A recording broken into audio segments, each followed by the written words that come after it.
días. Gracias, Amelia. Como siempre, es un verdadero gustazo estar aquí. Un poco al hilo de la presentación que hacía Amelia de el feminismo como pieza esencial en la construcción de la democracia. Según iba trabajando en esto, que voy a leer bastante porque forma parte, he estado trabajando en un texto que espero que salga relativamente pronto y voy a leer bastante. Me he dado cuenta, según iba trabajando en ello, que lo titulé Neoliberalismo y prostitución, pero que realmente lo tenía que haber titulado Transgénero neoliberal y el porqué de su adhesión a la prostitución como una forma de trabajo. Y con esto empiezo marcando algo que espero poder ir desarrollando y que quede relativamente claro. ¿Por qué transgénero? Bueno, creo que algunas posiciones que dicen ser feministas no lo son en absoluto, porque prescinden de criterios que realmente están dentro del feminismo y se convierten, digamos, en teorías transgénero que lo único que van a hacer es acompañar el proceso de neoliberalismo en el que estamos inmersos todos los países. Por lo tanto, y así como tesis principal, estas posiciones, desde mi punto de vista, no son en absoluto feministas, con lo cual la tesis ya es, digamos, polémica, no son en absoluto feministas, sino que corresponden a otro orden teórico que he dado en llamar transgénero neoliberal y que intentaré explicar el porqué. Insisto que como estoy en ello trabajando, voy a leer casi toda la exposición. Pero antes de empezar en ello, quisiera que nos diéramos un poquito hacia atrás, porque a lo mejor entendemos un poco qué es lo que está sucediendo a día de hoy, no solamente en España, sino, digamos, en el contexto mundial y en el contexto de las democracias consolidadas. En teoría política y en la teoría en general, desde mi punto de vista, también puede ser objeto de debate, nada sucede de manera casual. Es decir, yo eso lo tengo cada vez más claro. Nada de lo que está sucediendo es casual, sino que es un proceso que, voy a ponerle una fecha, tiene sus inicios en los años 70, precisamente cuando el feminismo político, y además voy a utilizar conscientemente esta manera de describirlo, cuando el feminismo político, digamos, hace su aparición en la escena política. ¿Para qué? Para ponerle, entre otras cosas, para señalar, entre otras cosas, las contradicciones del estado de bienestar. Años 70. Años 70, el estado de bienestar sigue con unos parámetros absolutamente patriarcales, donde es el varón, digamos, sobre el cual reside todo lo que va a ser el estado de bienestar en cuanto a protección social, prevención de riesgos, etc. En ese contexto aparece el feminismo político para señalar las contradicciones de ese estado que estaba, digamos, empezando a cristalizar, para señalar esas contradicciones y decir, óiganme ustedes, esto no es un estado de bienestar porque está excluyendo de cualquier mecanismo de protección social o de prevención de riesgos, que es el pilar fundamental del estado de bienestar, al colectivo completo de las mujeres. Y todo el feminismo de los años 70, de los años 80 y de los años 90, precisamente lo que va a hacer es poner en orden ese estado de bienestar, fijarlo y decir, un estado de bienestar real y una democracia real no es si no están contempladas las mujeres como sujetos políticos y además como sujetos, poseedores de derechos sociales y, por lo tanto, con la atención que el estado de bienestar tiene que dar en cuanto a protección social y prevención de riesgos.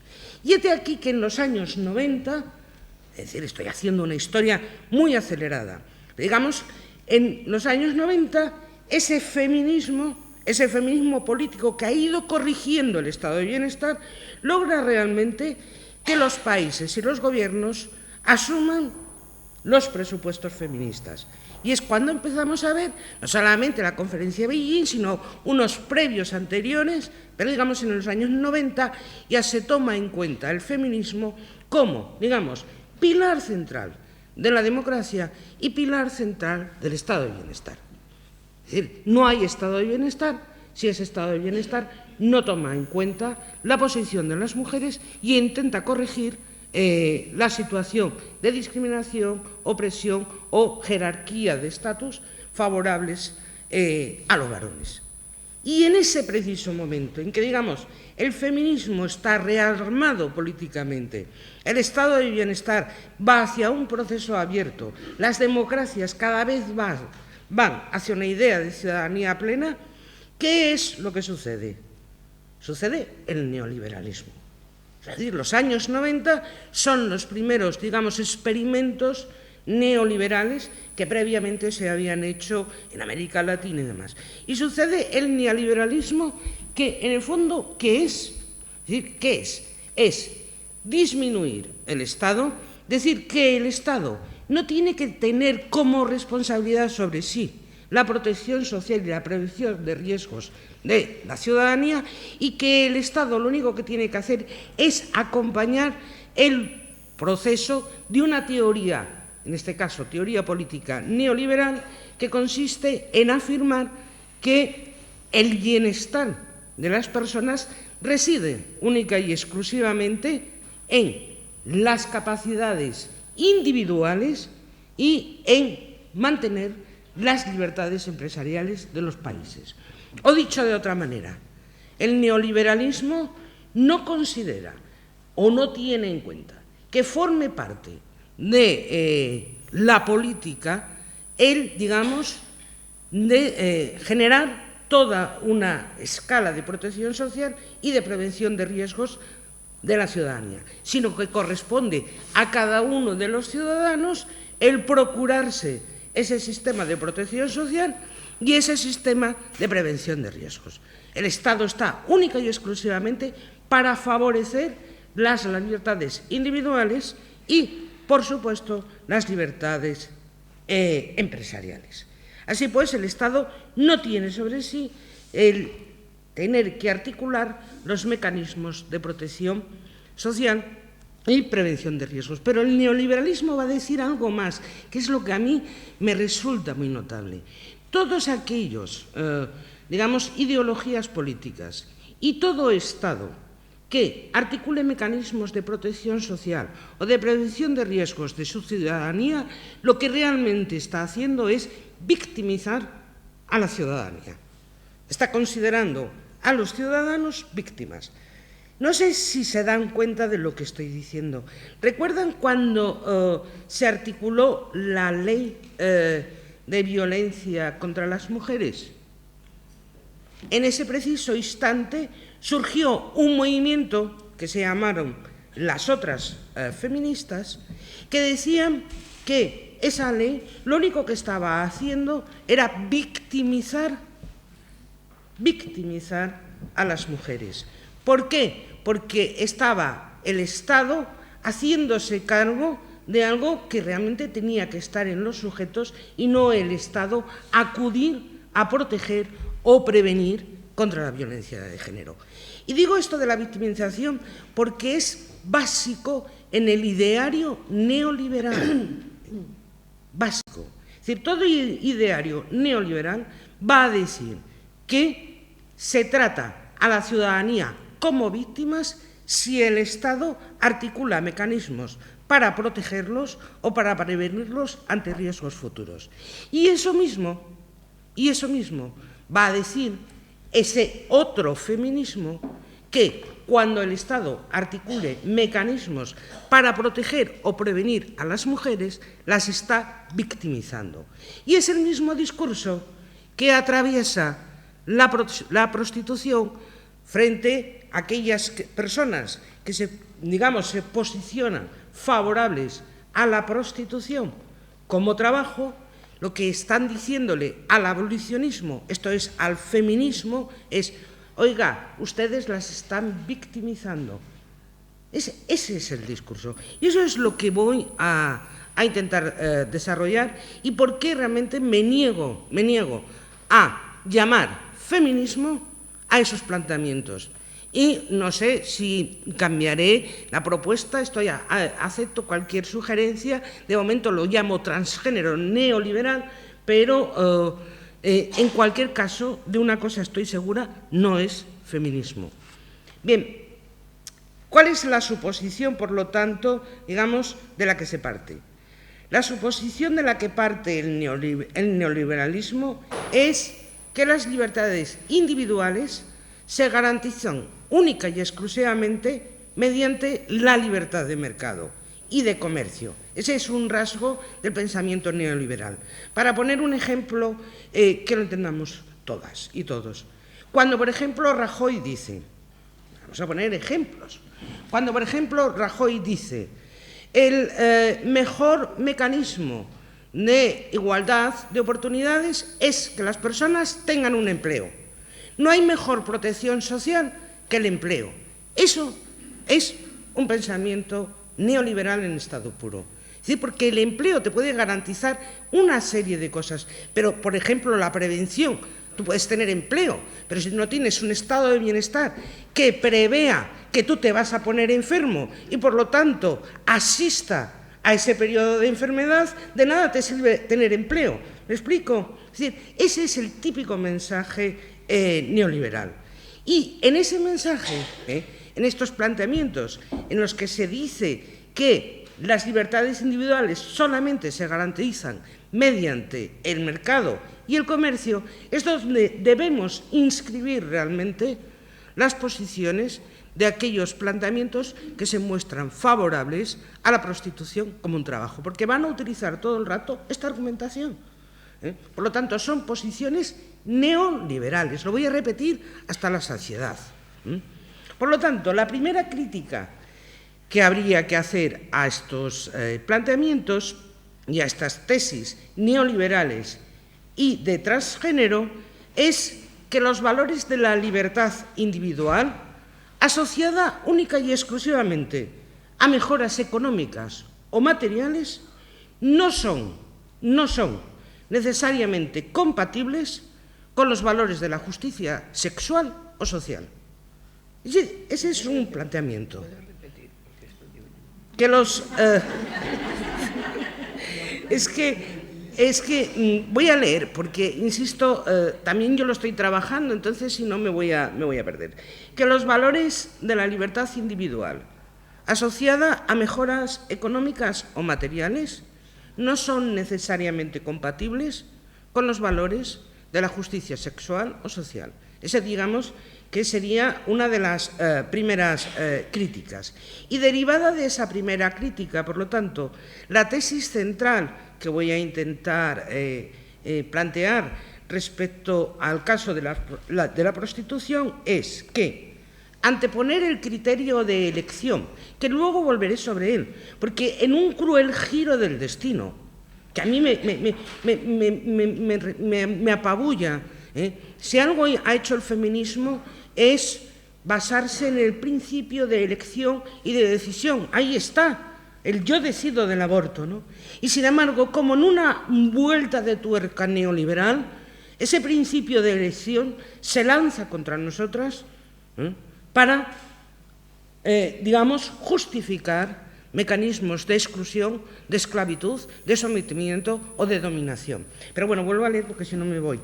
Por lo tanto, la tesis que voy a mantener es que anteponer el criterio de elección en el sentido de mejora material y económica como argumento para justificar una actividad es un planteamiento neoliberal.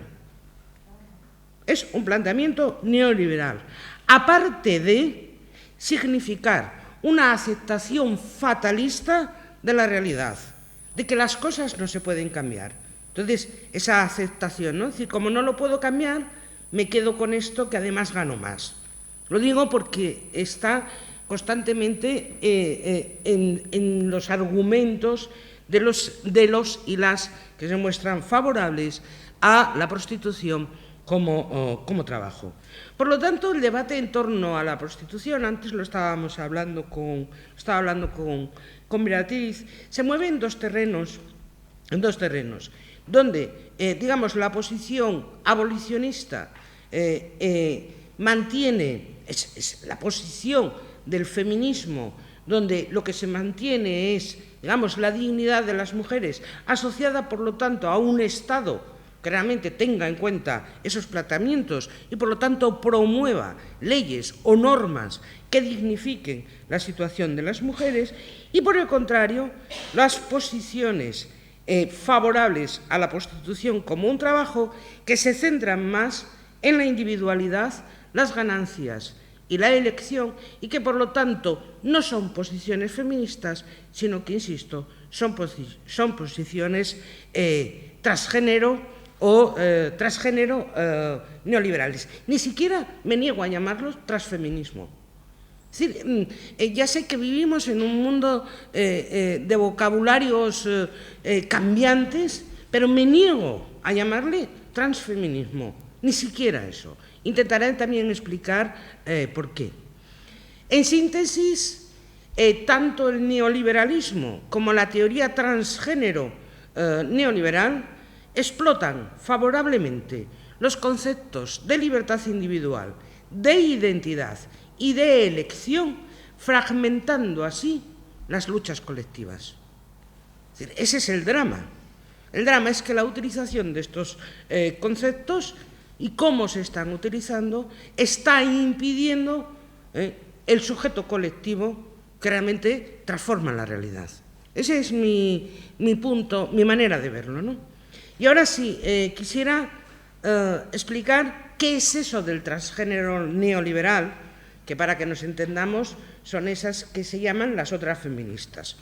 Pero, ¿qué es eso del transgénero neoliberal? Y cuáles, digamos, son sus fundamentos teóricos, porque los tienen, Es decir, no estamos hablando de emociones puestas en la mesa, sino que estamos hablando de unas construcciones teóricas que intentan, además, presentar académicamente y, por lo tanto, que compitan académicamente con otras posiciones teóricas. No es, digamos, adjetivación, es algo más. El transgénero neoliberal es una teoría que está inscrita en la construcción de la subjetividad y el deseo. Y en estos planteamientos el deseo es básico, o sea, es central, la construcción del deseo. Para estas teóricas y teóricos, lo que te van a decir es que lo que mueve a las personas es el deseo y no la necesidad o las oportunidades. Y esto es muy importante. De nuevo, no es que estemos sumando palabras, porque si lo que mueve a las personas son la necesidad y las oportunidades, demandarán estados, demandarán, digamos, ideologías políticas que subvengan, que ayuden a la construcción de esas necesidades o oportunidades. Por lo tanto, no es baladí que estas teorías digan que lo que mueve a las personas no son las necesidades y las oportunidades, sino que lo que mueve a las personas es el deseo. Incidir en el deseo, te van a decir estas teóricas y teóricos, es más original y fecundo. A partir de aquí casi voy a ir citando, es más original y fecundo para el movimiento feminista, te van a decir, que poner el énfasis en las oportunidades o en las necesidades. Porque si el feminismo pone el énfasis en las necesidades o en las oportunidades, está victimizando a las mujeres. Eso es lo que te dicen. Es decir, si el feminismo se basa en una teoría de la búsqueda de necesidades y de oportunidades mejores para las mujeres, necesariamente va a victimizar a las mujeres. Por el contrario, poner el énfasis en el deseo es empoderar a todas las mujeres en la subjetividad y en los caminos que éstas quisieran tomar, sin límites. ¿Quiénes? Bueno, habría muchos teóricos de referencia, Pero realmente el transgénero neoliberal yo creo que toma como santo y patrón de sus argumentos teóricos a Foucault. A Foucault y articula sobre todo la noción de sexualidades periféricas. Es decir, eso es lo que tienen como referente, la noción Foucaultiana de sexualidades periféricas. ¿Con qué objetivo? Con el objetivo de sacar del ámbito de la perversidad lo que solo son, a juicio de estas teorías, manifestaciones de la diversidad sexual. Como por ejemplo, las prostitutas, los clientes de sexo de pago, los consumidores de pornografía, los pederastas, los sadomasoquistas y los proxenetas son realmente muestras de la diversidad sexual. Es decir, y así es como los hay que considerar, sin ningún juicio ético-moral.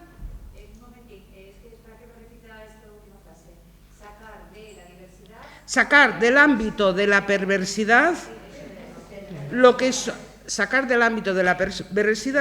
solo son manifestaciones de la diversidad sexual.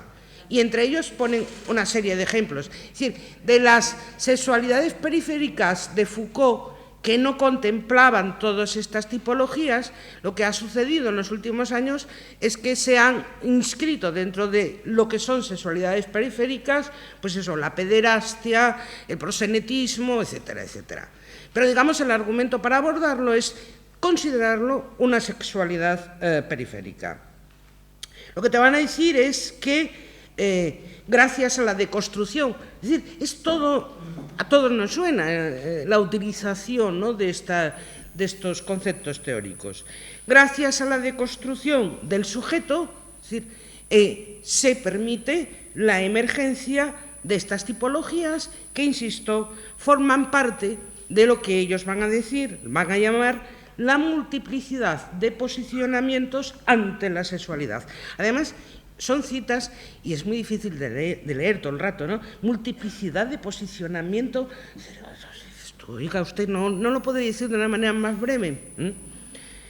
Así pues, de acuerdo a ello, voy a dedicar un poco a toda la conferencia a estos planteamientos, no a los digamos, los del feminismo. De acuerdo a ello, la prostitución, lógicamente, para ellos será una más de las manifestaciones de la diversidad sexual. Parten además de un enfoque económico neutro. Es decir, a la prostitución como una manifestación más de la diversidad sexual le debemos acompañar que tienen una imagen de la economía neutro. Esto es, en la economía nunca se producen sesgos favorables a un sexo o a otro. Y por lo tanto, en ese contexto se define a las y los trabajadores sexuales como mujeres, hombres, transexuales, travestis, que reciben dinero u otro tipo de pago a cambio de servicios sexuales y que además son conscientes, lo definen conscientemente, sin ningún problema, como una actividad de tiempo completo o parcial para obtener ingresos. Es decir, el mensaje más neutro, ¿no?, sin ningún tipo de, juicio moral, porque todo es neutro. La economía es neutra y esto es una diversidad sexual más como cualquier otra. Punto. No hay más. Además, nunca vas a encontrar ninguna consideración de fondo. Es decir, siempre los planteamientos van a intentar trasladarlos de una manera neutra, de modo tal que tú, pues los aceptes así como aceptas beber un vaso de agua, ¿no?, sin mayores problemas. Por lo tanto, para la teoría transgénero neoliberal, la prostitución no solo obedece a presiones socioeconómicas, eso es lo que queremos decir las abolicionistas, pero bueno, estamos absolutamente equivocadas porque lo único que hacemos es victimizar a las mujeres. Por lo tanto, no solo obedece a presiones socioeconómicas, sino también a deseos subjetivos como como, y esto es una cita literal, como el deseo de conocer el mundo, ser artista, independizarse o casarse, vivir en buenas casas y comer bien. Es decir, no son, es el deseo de esto otro. El deseo, así pues, es interpretado, y aquí es donde ya yo no podía más, el deseo, así pues, es interpretado como un bien de mercado, como un factor de movilidad social, como constructor de cosmopolitismo y una estrategia de desarrollo. Y ahora voy a describir cada una de ellas. Sí, pero tienes que repetir porque es muy El deseo es interpretado como un bien de mercado, como un factor de utilidad de movilidad social, como constructor de cosmopolitismo, que esto cuando ya lo leí no podía con ello, y como una estrategia de desarrollo. De acuerdo a ello, voy a pararme en cada una de estas cosas que el deseo es: bien de mercado, factor de movilidad, cosmopolita, es que lo de me resulta, y estrategia de desarrollo. El deseo sexual es un bien de mercado que además lo dicen con esta gracia. Perdón. Es un bien de mercado que se populariza en todo el planeta, generando la industria del sexo. Como siempre, sin ningún tipo de juicio de valor. Esta teoría, por lo tanto, elude hablar de prostitución en todo momento. No, es muy difícil que te encuentres la palabra prostitución. Elude hablar de prostitución y prefiere referirse a la industria del sexo, que por cierto, industria del sexo que oponen a la industria del rescate, que es lo que practicamos las abolicionistas. O sea, nosotras practicamos la industria del rescate. Tienen cosas, además, expresiones que son simpáticas, ¿sí? Pero el deseo también es un factor de movilidad social. Al interpretar el deseo como factor de movilidad social entre el colectivo de los migrantes, prefieren hablar, por supuesto, de trabajo sexual transnacional, antes de hablar de trata con fines de explotación sexual. Esto es, la trata con fines de explotación sexual se convierte, por arte de Birli Birloque y del lenguaje, que es maravilloso, en trabajo sexual transnacional. Se prefiere hablar de agentes. Los agentes, estamos hablando de los coyotes, los traficantes, el crimen organizado, implicados en la trata, como agencias de viaje informales. Cuando leí esto yo no podía más. Como he visto, hay una serie de personas, pero me voy a negar sistemáticamente a dar el nombre de ellas. Si alguien quiere saber de dónde lo saqué, puede poner algunas de estas expresiones y le aparecerán en Google, pero intencionadamente no estoy citando a las personas que defienden esto. No les voy a dar ese. Por lo tanto, los coyotes y los traficantes son agencias de viaje informales y seriamente hablan de paquetes turísticos y de paquetes promocionales de viaje donde las mujeres eligen el destino. Eligen el destino. E incluso, y aquí es donde ya a mí se me rompen los palos del sombrajo, afirmarán, para aquellas mujeres engañadas, que algunas puede haber, mujeres engañadas, pero van a decir que es una oportunidad para desarrollarse. Y de nuevo cito literalmente: aún las más pobres y las parcialmente vendidas. Que conste que cuando leí lo de parcialmente vendidas no entendía muy bien cómo puede ser uno parcialmente vendido, pero bueno, y las parcialmente vendidas o engañadas buscan y encuentran lugares para desarrollarse. Se escapan. Escaparse es desarrollarse. Se escapan, cambian de trabajo, aprenden a utilizar a amigos, clientes, patrones y delincuentes. Es decir, logran crearse condiciones más satisfactorias. Yo leyendo esto se me aparece una gran palabra en mayúscula y no sé, cinismo, no sé cómo llamarlo, ¿no? No sé cómo llamarlo, porque rompe cualquier presupuesto moral, los rompe todos. Bien, vamos a la suposición de que la prostitución favorece el cosmopolitismo.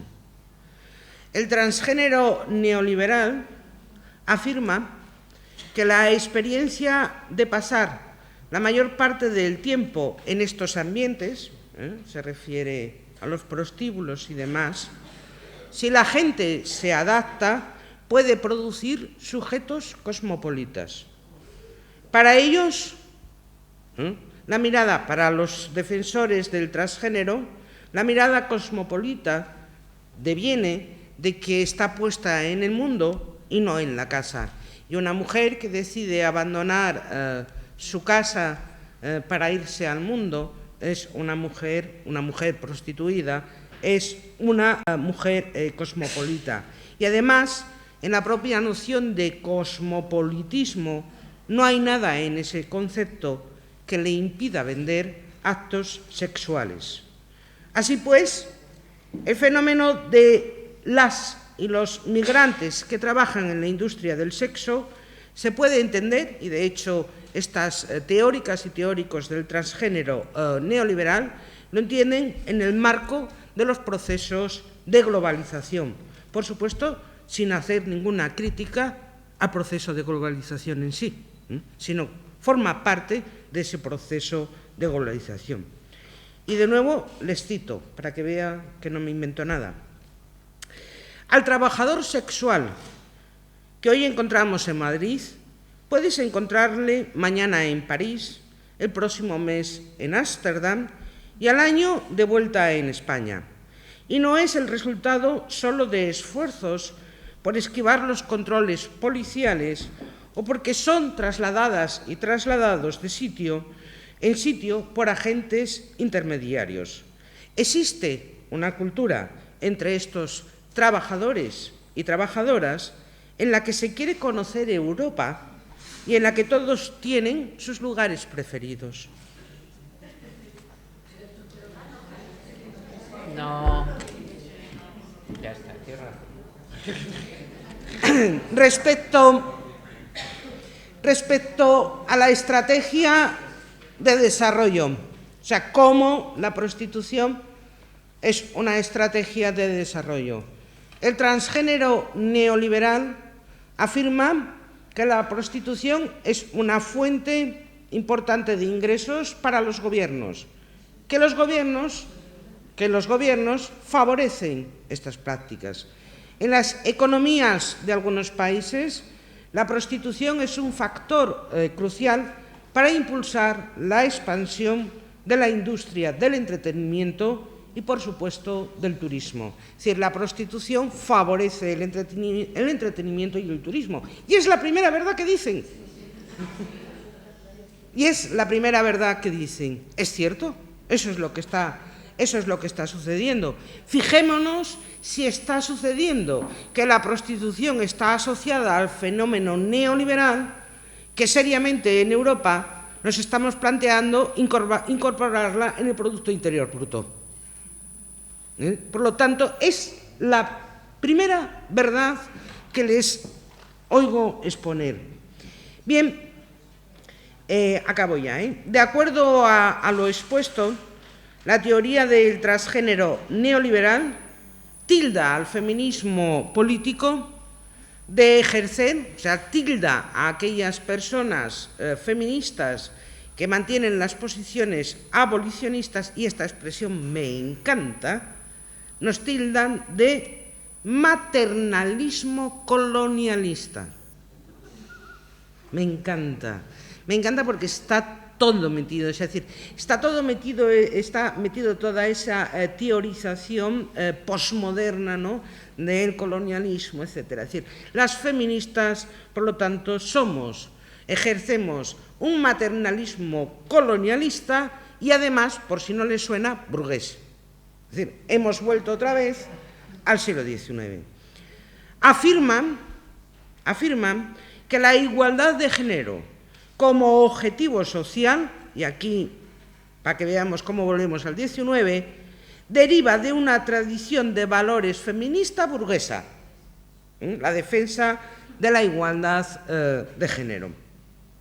E insisten en que las relaciones sexuales no pueden ser determinadas mediante una política de igualdad de género, porque en esa política no hay espacio para las sexualidades periféricas. Lógicamente, claro. Es decir, de nuevo, otra verdad. Si mantienes posiciones de igualdad, las sexualidades periféricas tienen difícil su emergencia.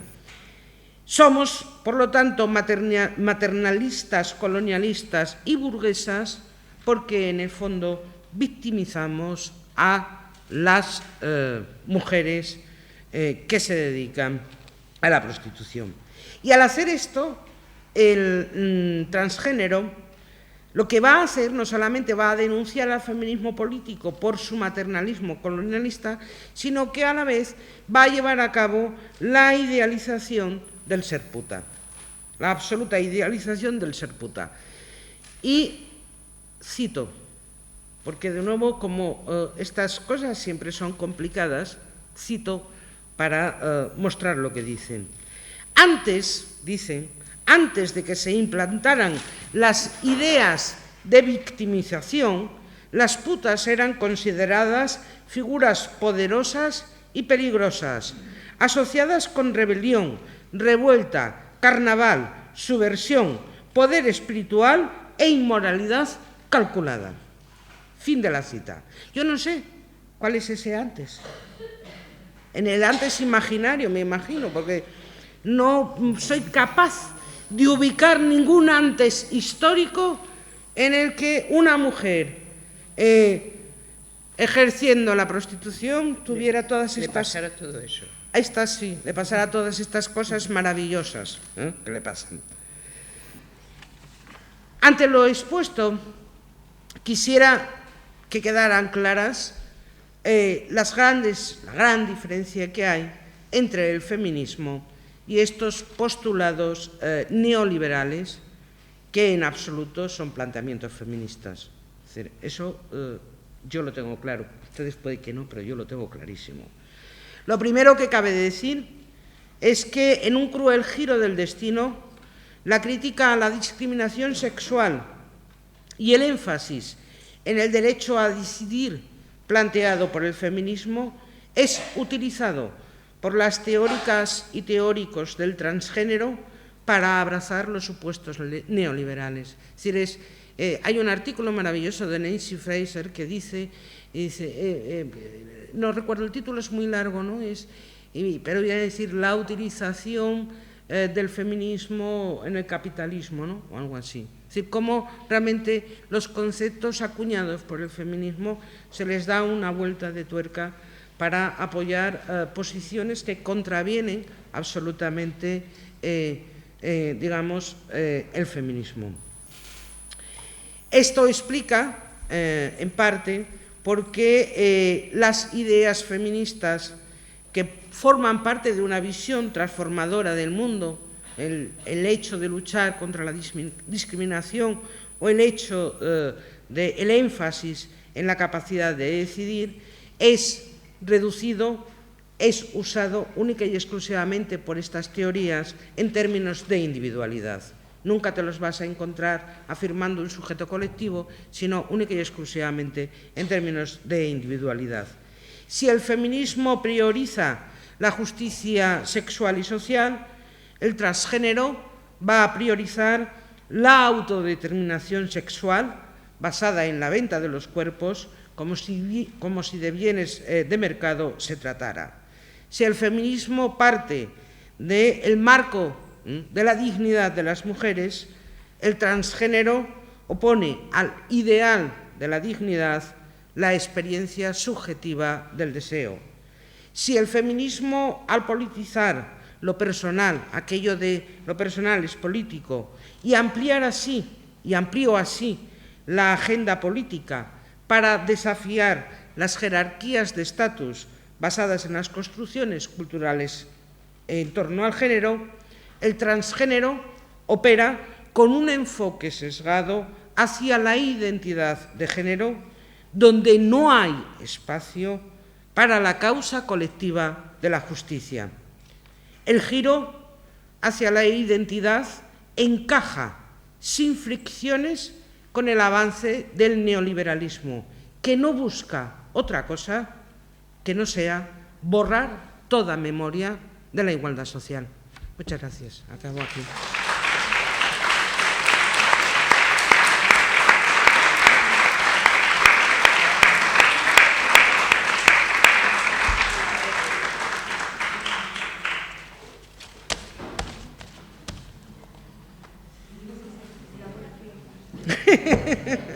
Ahora debate, pero tengo que acabar la que no he acabado.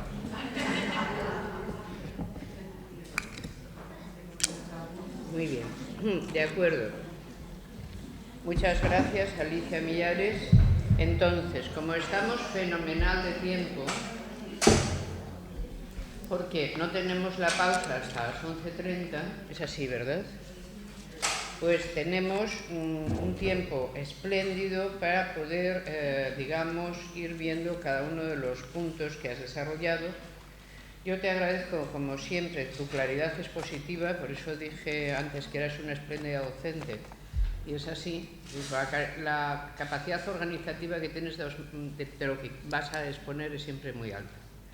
Y has hecho un edificio conceptual muy, muy interesante, que imagino que suscitará inmediato deseo de hablar de ello, ¿no? Así que yo voy a tomar las palabras que se vayan dando, y yo misma me pido la palabra para Blanca. Sí, allí. Hay micrófono. En esta sala sí. Creo que todo lo que se ha dicho estos días de alguna manera le ha puesto el físico a Alicia, pero habría que insistir, o creo, o yo insisto, vaya, en un aspecto fundamental para que toda esta ideología se haga carne y deseo en la población, porque esto no va solo por osmosis, hay toda una serie de mecanismos que se utilizan para que se conviertan en ciertos esos presupuestos. Igual que en el romanticismo el arte se puso al servicio de determinada ideología y las propias mujeres incluso compartían esa ideología, pintando edificios Salomé como a las grandes buzas de las mujeres, en estos momentos sucede lo mismo. Entonces, el hecho de que se esté utilizando a la publicidad, al cine, a la literatura, a esas, entre comillas, voces, abro otra vez comillas, doble comillas, intelectuales, cierro doblemente las comillas, pues como nuestro queridísimo Sánchez Dragó, para banalizar aún más ese Blanca, ¿no crees una crueldad añadida de hablar de ese personaje?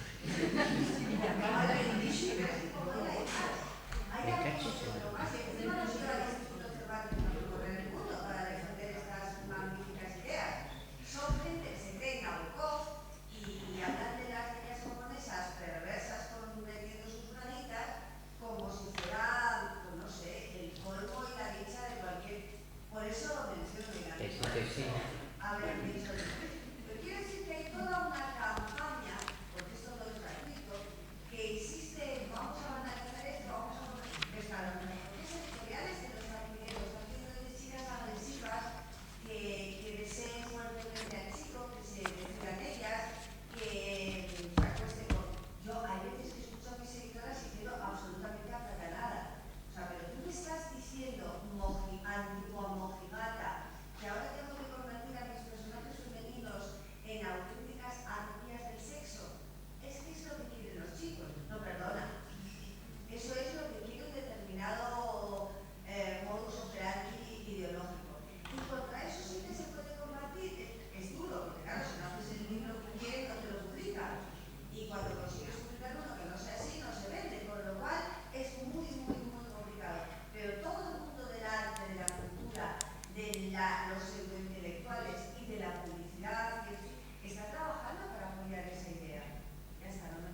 Vale, solamente para que tampoco nos vayamos de aquí con un espíritu absolutamente pesimista, esto forma parte, es cierto, de una expansión del neoliberalismo que estamos sufriendo en nuestras carnes desde todos los planos, por lo tanto este es un hilo más del neoliberalismo. Pero tampoco suframos mucho. Es cierto lo que cuentas de los ejemplos literarios, pero también es cierto que en los últimos años hay unos ejemplos literarios que precisamente ponen el énfasis en la denuncia de la trata, de la explotación sexual, y que curiosamente, voy a poner ejemplos que de todas y todos son conocidos, mucho de ese foco literario viene de Suecia. Recordemos la trilogía de Larsson, recordemos a otra autora sueca que a mí me gusta, pero que su nombre nunca me lo sé pronunciar, Mary Justed, nadie lo ha oído, por ejemplo, que es su segunda novela.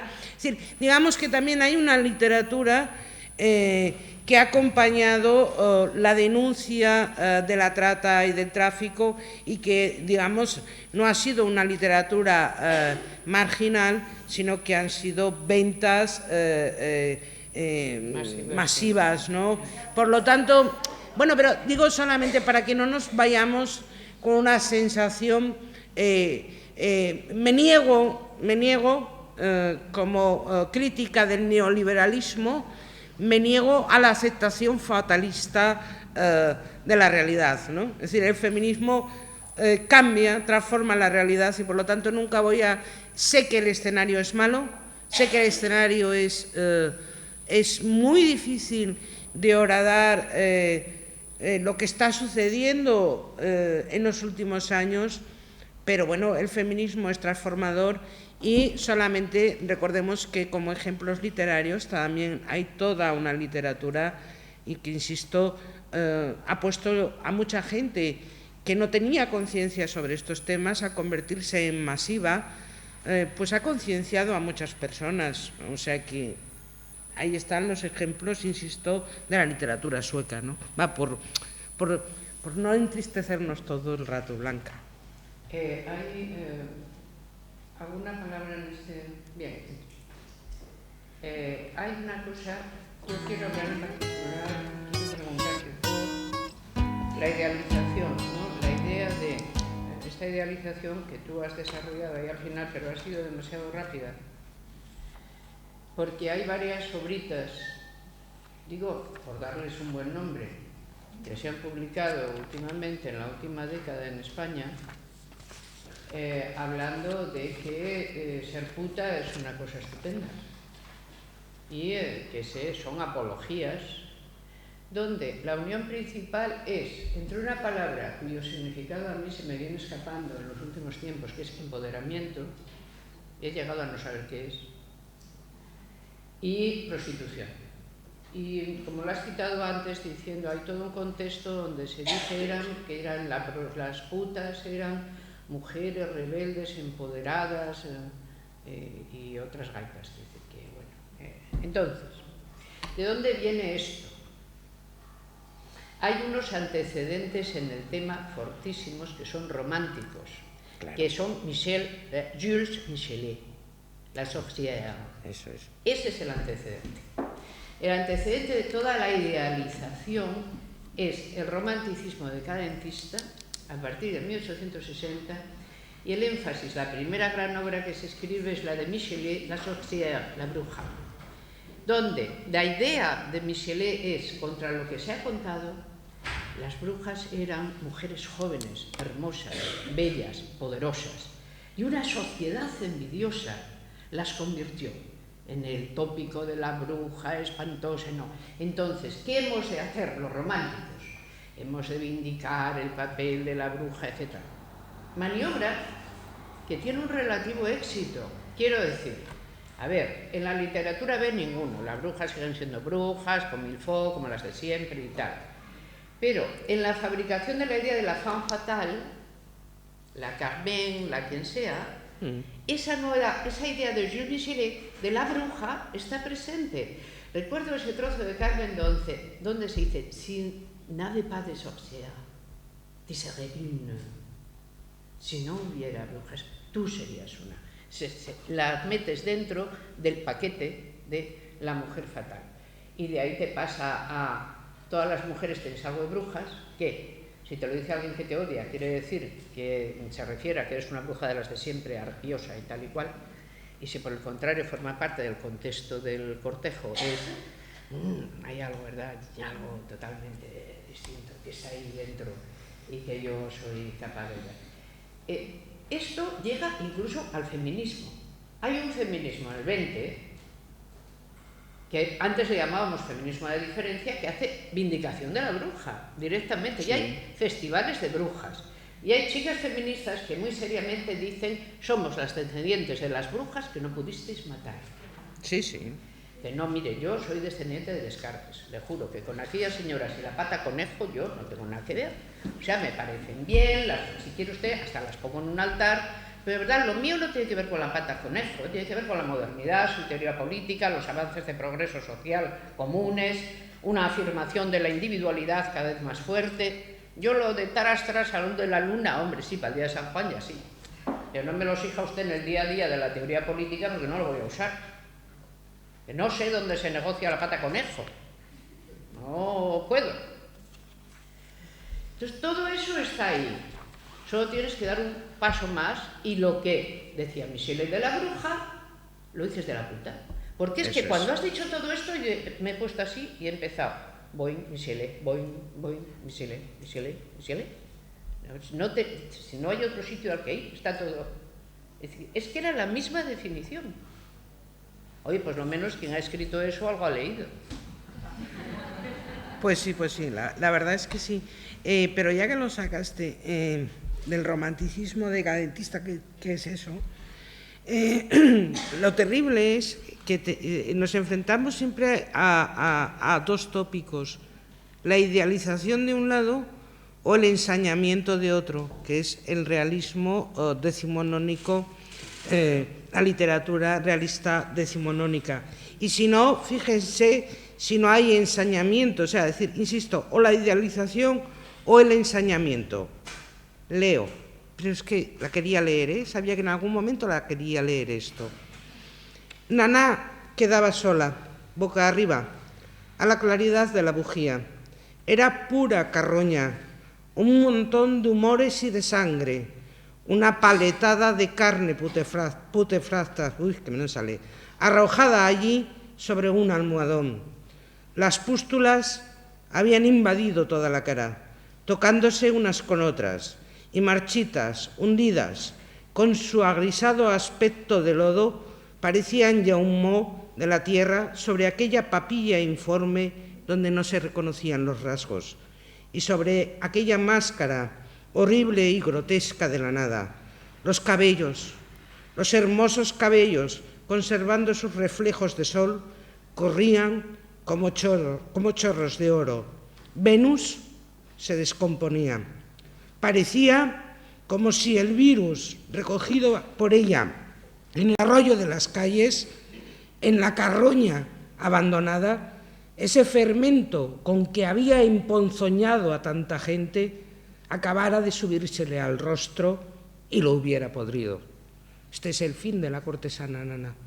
O sea que pasamos de la idealización al más vil ensañamiento.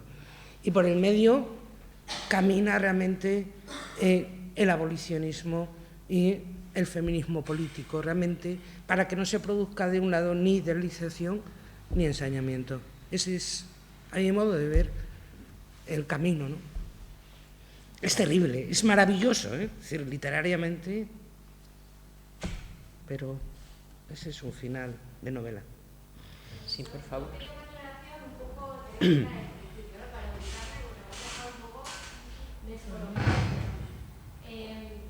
Cuando hablas de transgénero, no sé si te estás refiriendo al programa de la academia, obviamente todo el tema de transgénero, teoría queer, posmodernismo es lo que triunfa, y no solamente la academia, sino en todos los movimientos sociales, todos los movimientos que empiezan del feminismo, la gente más joven es con lo que más se identifica, ¿no? Entonces mi pregunta es que entiendo que no se definen como transgénero neoliberal. No. Obviamente, vale. Entonces, son una cosa distinta del transgénero. No. viene con nosotros, o es que es No. cuando hablas de estas autoras a las que no quieres citar, estamos hablando de Sí. las mismas. Estamos hablando de muchos de esos posicionamientos. Estamos hablando de muchos de esos movimientos que son favorables a la expansión del neoliberalismo, que están vaciando de contenido al Estado y la responsabilidad del Estado en proveer los mecanismos realmente de protección social y de prevención de riesgos, que es más, van directamente contra la idea del estado de bienestar, que están fragmentando el sujeto colectivo. Estoy hablando de ellos, solo que les pongo la etiqueta de lo que realmente son, neoliberales. Claro, pero por eso les pongo la etiqueta que ellos no se quieren poner porque es neoliberal. Y porque, gracias, digo yo, que todavía vivimos en un momento en donde decir de alguien que es neoliberal por lo menos genera, digamos, una conciencia colectiva de que hay que luchar contra eso. No sé si dentro de 10 años decirse neoliberal será una etiqueta positiva, pero por lo menos y de momento, y mientras todavía signifique para algunas personas algo negativo contra lo que hay que ir, al transgénero hay que llamarlo transgénero neoliberal, para que realmente pongamos la carga de lucha política contra esos movimientos que no están acompañando realmente a la construcción de un mundo más justo, más solidario, más igual y en términos también de justicia sexual. Como veis, porque... Aquí es de su esencia. Sí, por favor. Sí, usted misma. Ahí llega el micrófono. Tenía solamente una pequeña para Amelia, y es una tontería, pero bueno, me hace gracia, en relación al tema de lo de las brujas, ¿no? Que había algún movimiento que se relacionaba con el tema de las brujas y, bueno, no creo que, quizá, es mi forma de verlo, ese tipo de movimientos a lo mejor es simplemente un poco una rebelión contra lo que podría estar sucediendo en la Inquisición con las mujeres, en fin, es una referencia, ¿no? El hecho de utilizar la bruja como una figura representante. No. Digo, no sé, se me ocurre. ¿Qué piensas, Amelia? Pero sí es muy fácil, lo acabo de decir, pero a mí como me encanta ser Pelma, lo puedo repetir. El asunto es, las brujas, históricamente, la caza de brujas se inicia en Europa en la Reforma. Y tiene mucho que ver, primero, con que la Reforma es en origen un fundamentalismo neocristiano. Y por lo tanto, las pequeñas aspiraciones que deja entrever con lo de la libertad de conciencia y demás son abortadas ab origo en el origen rápidamente por los propios reformadores. Por Lutero, por ejemplo, en las guerras campesinas. E inmediatamente la persecución de brujas comienza precisamente en los territorios del cristianismo reformado, no del cristianismo católico romano, donde la ocurrencia de la brujería es mínima, porque los propios inquisidores no creen en ella. Por el contrario, el Maleus Maleficarum, como Biblia, de cómo hay que tratar a las brujas, se instala en los territorios reformados. En el Maleus Maleficarum se dice, por su mayor parte, siempre son mujeres las brujas. Se juzga a algunos brujos, pero son los menos. ¿Qué hemos de pensar que se juzgaba? Dos cosas. En el ámbito rural, a probablemente varones y mujeres que no eran otra cosa que curanderos tradicionales. En el momento en que se iniciaba el proceso de formación académica de la medicina como una disciplina que no quería competidores. 1. 2. Prácticas inmemoriales de curación asociadas, como aún hoy lo siguen estando, a conjuros, etc. Prácticas inmemoriales, por lo tanto, que suponen siempre debilidad social, no constatación académica, debilidad social, etc. Todas conocemos, yo desde luego me he dado tiempo de conocer a la persona que en una aldea remota arreglaba a alguien que se había torcido un pie o le daba una pócima para dolor de menstruación. Esto así.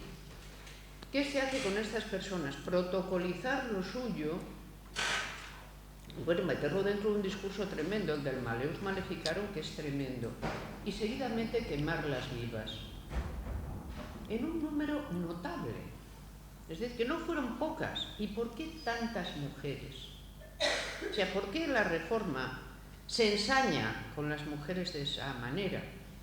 Y se me ocurre, aunque no se ha dicho mucho, que tiene que ver con que cualquier movimiento innovador lo primero que hace es excluir a las mujeres y volverlas para poner en su sitio, asustarlas bien. Estamos abriendo una cosa, pero perdonad, porque podéis caer en la tentación de creer que vamos a cambiar vuestras posiciones, y aquí hay que marcar quién manda. Y la Reforma, con toda la persecución de brujas, marca quién manda a las mujeres, y hasta en los ámbitos rurales más remotos. La idealización que, por el contrario, surge en el siglo XIX de la idea de las brujas tiene que ver con el proceso total del romanticismo como un enorme periodo de cultura, que si nos pusiéramos a desarrollarlo aquí iba a ser muy largo, porque normalmente yo le dedicaba un curso entero.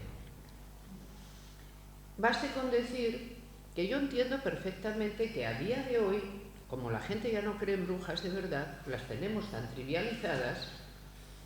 Bruja sigue siendo un insulto, pero es también una forma cariñosa de dirigirse a alguien que, insisto, algunas chicas que son feministas dicen: somos las descendientes de las brujas que no pudisteis quemar. Se dice: mira, sí, chica, tiene mucha gracia el eslogan, pero es mentira, ¿sabes? Somos las descendientes de Descartes, de Mary Wollstonecraft, de Simone de Beauvoir, pero las brujas bastante mala pata tuvieron. Si quieres, hacemos una interpretación de históricamente qué son, pero no confundamos nunca las gracietas con lo que hay que saber. Entonces, es obligación del feminismo, porque trabaja en un contexto duro, saber muchísimas cosas. Entonces, bien está decir: yo si hay que hacer una noche de San Juan y dar 4 saltos, lo estoy, pero no voy a confundir jamás la diversión con la política. En la política, el feminismo no es el heredero de las brujas que no pudisteis quemar. Así se nos llame desde nuestros enemigos, que existen brujas. Dice: hombre, sí, es que usted lleva llamando brujas a las mujeres desde que existe el mundo. Tampoco tiene un nombre específico para mí, agradecida le quedo, pero hasta luego. ¿Vale?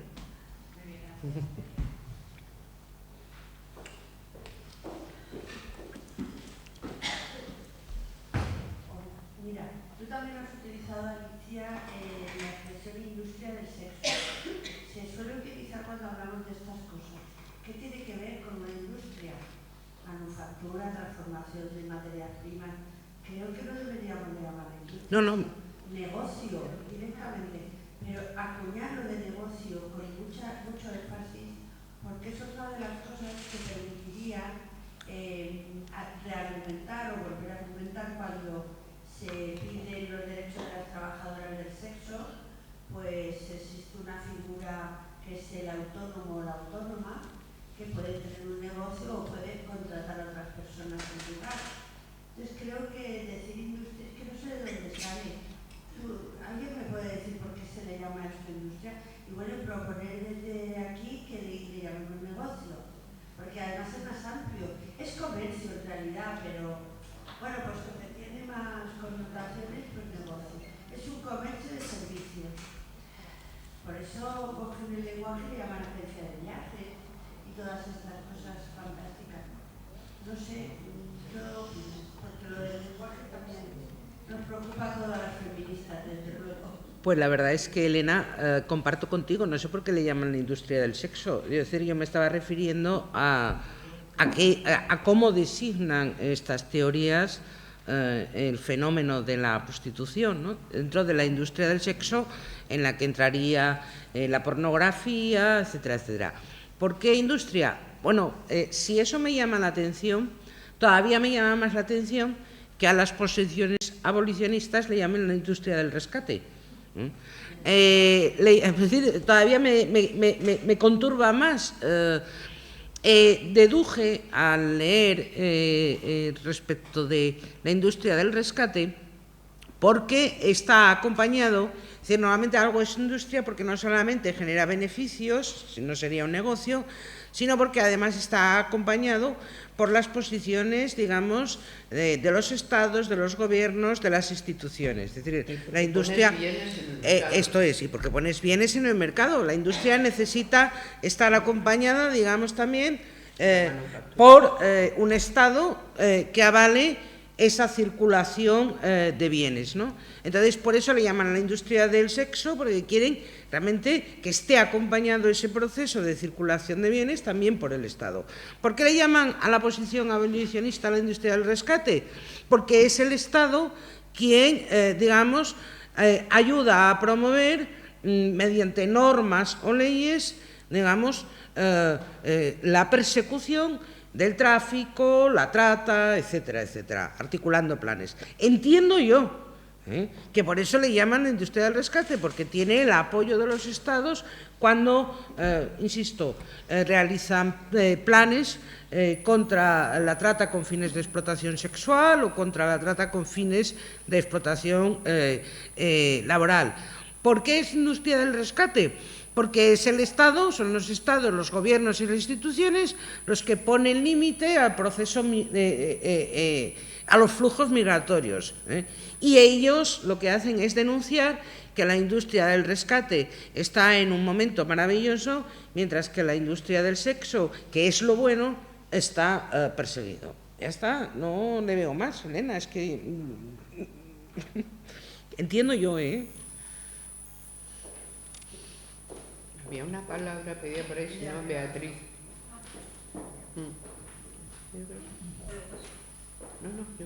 Bueno, yo un poco con lo que ha dicho Elena y lo que has dicho tú, aunque es un poco lo que yo adelantaré luego, cuando hablamos de sexo, de la prostitución, industria del sexo, no sé qué del sexo, que yo creo que falta una teoría de la sexualidad, porque podemos hablar de la prostitución que se refiere a sexo sin hablar de sexo, lo cual es raro, como un poco.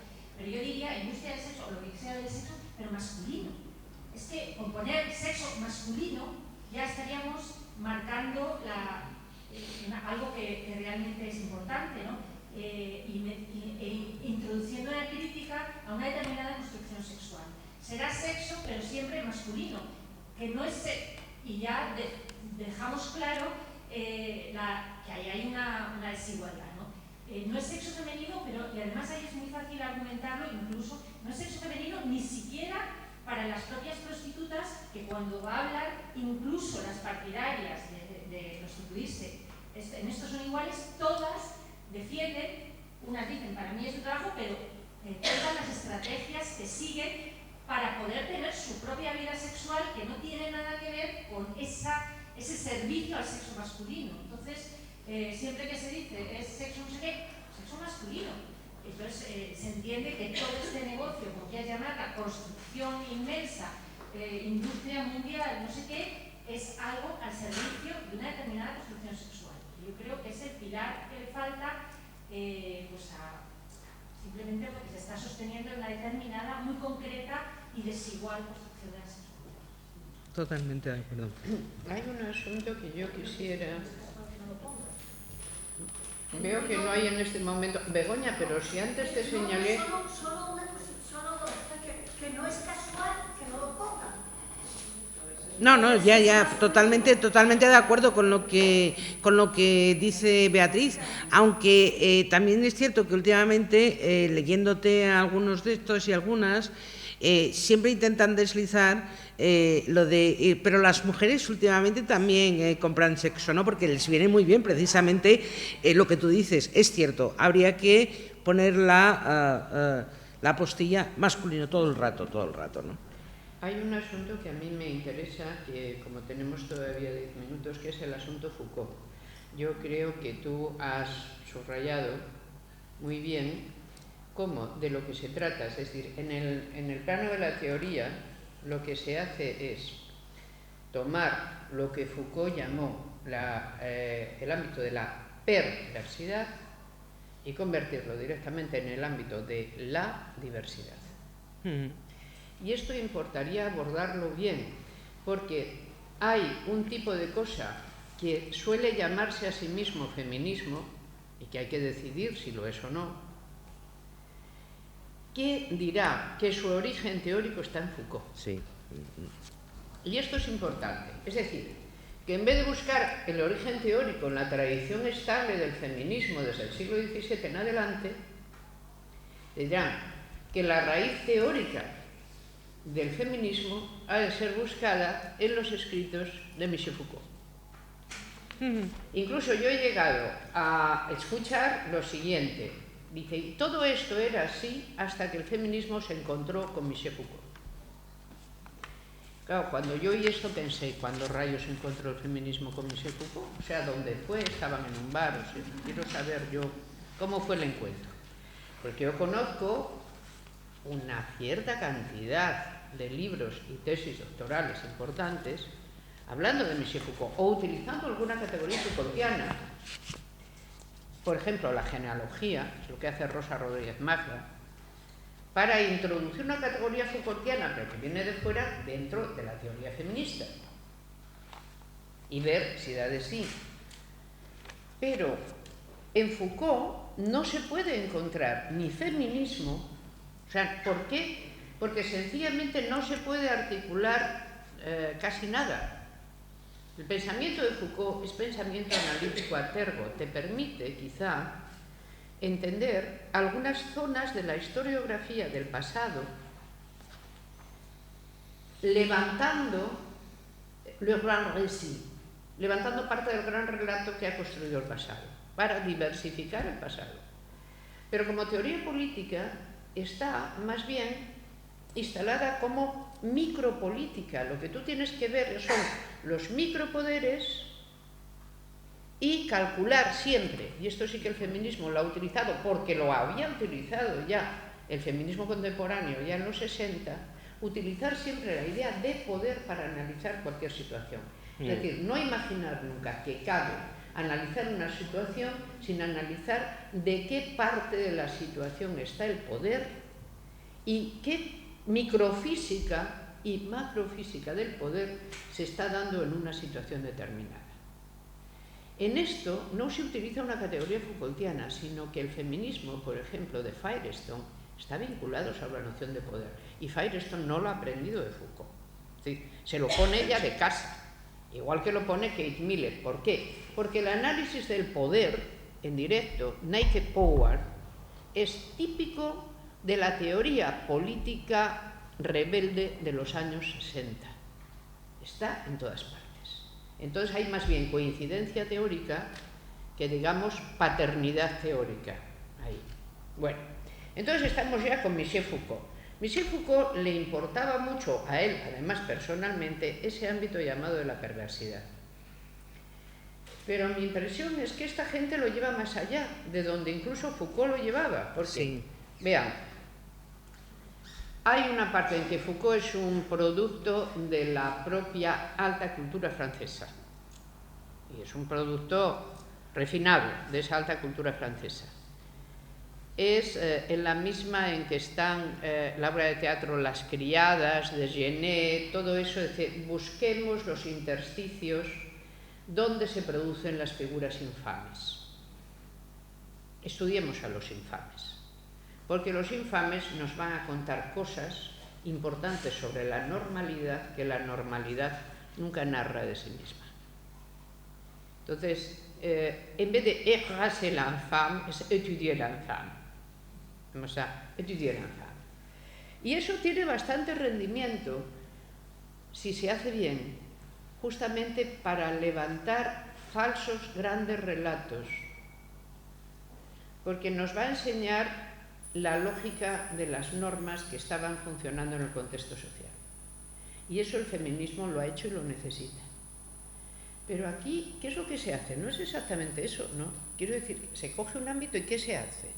Pues todo, yo veo perfectamente el tránsito que has hecho. El ámbito de la perversidad se ha convertido en el ámbito de la diversidad. ¿Puedes un poco...? Bueno, es decir, en el sentido en el que lo conté, ¿no? Es decir, además amplía el marco, que ya lo dije, tampoco estaría presente en Foucault aceptar, digamos, como diversidad sexual pues la pederastia, o bueno, a lo mejor la pederastia, en fin, no voy a meterme en jaleos, no voy a meterme en jaleos, pero también es cierto que se me olvidó poner el énfasis en la diversidad sexual. Es cierto que tiene como referente Foucault, pero todo lo que tiene que ver con el deseo es el psicoanálisis en directo, también.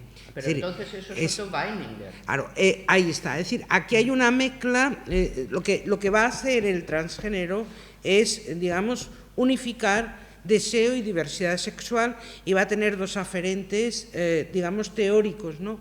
De un lado, Foucault, para todo lo que tiene que ver con las sexualidades periféricas y, por lo tanto, la aceptación de la diversidad sexual, que ellos llaman multiplicidad de posicionamiento, es muy difícil de todo suelto, y por otro lado, el deseo en el sentido del psicoanálisis, y además el deseo como algo, ellos lo dicen y ellas lo dicen, el deseo como algo que se opone a la conciencia.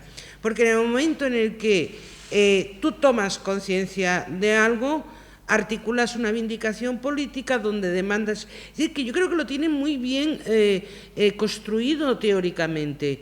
Por lo tanto, es el rechazo a la conciencia, a la toma de conciencia, y es la idea de la vuelta al deseo en el sentido nietzscheano, el deseo descentralizado, el deseo que no tiene por qué correlatar con lo bueno, sino que tiene que ir con lo desagradable, con lo malo. Es decir, hay por aquí una cita, a ver si os la encuentro, para que veáis que es esa herencia nietzscheana, donde tampoco, cuando decimos deseo, tenemos que pensar en términos positivos. El deseo puede ser terrible, llevarnos a los límites de las cosas.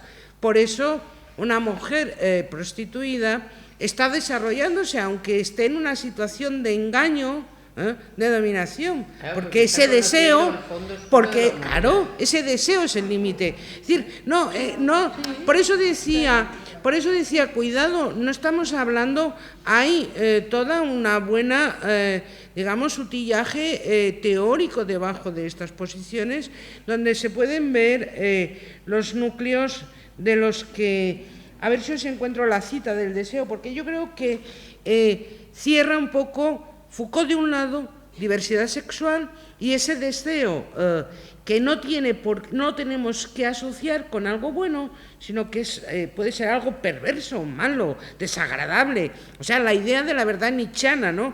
La verdad es áspera, desagradable, pues lo mismo. Por eso, una mujer engañada, pueden decir eso de, aunque haya sido engañada o parcialmente vendida, se va a desarrollar, porque está alimentando su lado oscuro. Me gustaría encontraros la cita, porque yo creo que eso es lo que hay. Y lo que se teje es, se teje deseo y diversidad sexual. Forman el tándem que va a permitir justificar este tipo de cosas, ¿no? Pero esto es importante. No, me he explicado mal, porque yo digo que realmente hay un posicionamiento teórico de fondo muy serio, no es baladí. Lo digo porque con el par de minutos que quedan, por si alguno de ustedes no es especialmente conocedor de la obra, por lo demás importantísima y determinante, de Otto Weininger. Bueno, ese ya... Es que está al fondo del psicoanálisis freudiano, y es uno de los fuertes nexos de unión. Otto Weininger escribe una obra que es importantísima, que es Sexo y Carácter. Es una obra que está justo en la transición del 19 al 20 y que se ha editado muchísimo, y que es uno de los textos más misóginos que existen. Forma parte, es uno de los textos principales de la literatura misógina. Y la hipótesis de Otto Weininger es, desde luego, compartida por el psicoanálisis, pasa de ahí al psicoanálisis, es la hipótesis del continuum sexual. Es la idea de que los sexos no existen. Es decir, que hay un polo macho y un polo hembra, y que todo el mundo en realidad está colocado en los intersexos, que son absolutamente múltiples, y que nadie es nada realmente. Lo que pasa es que la sociedad estabiliza según las características principales, hacia un lado o hacia otro, lo que llamaríamos luego género, pero Hegel lo ha llamado antes, que tenía más vista, sexo, eso mismo, estabiliza, digamos, una normativa. ¿Qué pasa? Que mucha gente no, pero alguna no va a poder nunca asumir la normativa en que la han estabilizado, porque su posicionamiento en el continuum es divergente respecto de lo que se le exige. ¿Qué va a ocurrir? Que algunos de estos individuos tomarán posiciones políticas. Todo esto es Weininger. Yo no estoy añadiendo de momento nada, porque no es necesario. Por ejemplo, ¿qué es el feminismo? Dice Weininger, que lo odia. Dice, el feminismo son gente que aparentemente son mujeres, pero son varones frustrados. Ya está. ¿Por qué? Dice, sexualmente son varones. Dice, la mayor parte de ellas lesbianas porque son varones. Dice, ¿qué hacen? Dice, le están queriendo dar escape, como sea, social y político, a una cosa que en realidad la llevan en el alma concupiscible, no la llevan aquí, que es donde dicen que la llevan, no, la llevan un poquito más abajo. Eso es Otto Weininger en directo. Ahora le cambias un poco la cosa, quiero decir, la teoría del continuum sexual es muy importante dar a cada uno lo suyo. Ya Otto Weininger, la teoría del continuum sexual, porque es suya. Se vaya a utilizar de una manera o de otra. Yo os estoy contando cómo Otto Weininger la utilizaba. Esto sí ya es mío. Sepamos entonces que si no nos gustaba la esclavitud, si no nos gustaba el matrimonio sin derechos, si no nos gustaba no tener patria potestad, si no nos gustaba no poder cobrar nuestro propio sueldo, si no nos gustaba no poder votar, era porque no nos lo permitía el alma concupiscible. O sea, esto no tenía nada que ver con el racionalismo, sino que es que éramos varones, por eso queríamos tener lo que tenían ellos. A Otto Weininger sí que hay que sacarle la prueba del 9, ¿no? O sea que la agenda feminista, la educación, los derechos políticos, las libertades públicas e individuales, los derechos civiles pertenecen a que somos varones frustrados. No digamos a la implantación del racionalismo en la vida pública y, por lo tanto, la extensión de la idea de igualdad. Para Otto Weininger esto era así porque lo que quería era oponerse frontalmente a esto, ¿vale? Pero claro, con independencia de ello, la teoría del continuum sexual, que es la que luego toma Freud, es de Otto Weininger, y hay que saber cómo es y luego ya el contexto de su aparición, claro. O sea, sin el feminismo esta teoría tampoco habría aparecido jamás. Necesita un contexto de aparición que se lo da justamente el gran movimiento sufragista. Y ahí le pasa como a Nietzsche, que cada vez que hablaba de las sufragistas se ponía como verde, se desmelenaba y no sabía ya cómo seguir con la máquina, ¿no? ¿Le parece la cita? La cita del deseo. La dimensión del deseo incluye una fuerte presencia del dolor, de las resistencias y de los descentramientos, es el lenguaje de estos, provocados por una tensión pulsional fuerte, ya que la subjetividad de la que hablamos nada tiene en común con el sujeto moderno de la conciencia de sí, sino más bien con el desgarro y la extrañeza con nosotros mismos, que conocemos a través del psicoanálisis. El deseo como irracionalismo que pone en cuestión los conceptos heredados. Por lo tanto, el feminismo a tomar... Racionalismo puro, a tomar vientos. A tomar vientos. Sí. Es un discurso muy hecho, no insisto. Muchísimas gracias y a las 12 aquí. Gracias, Salud.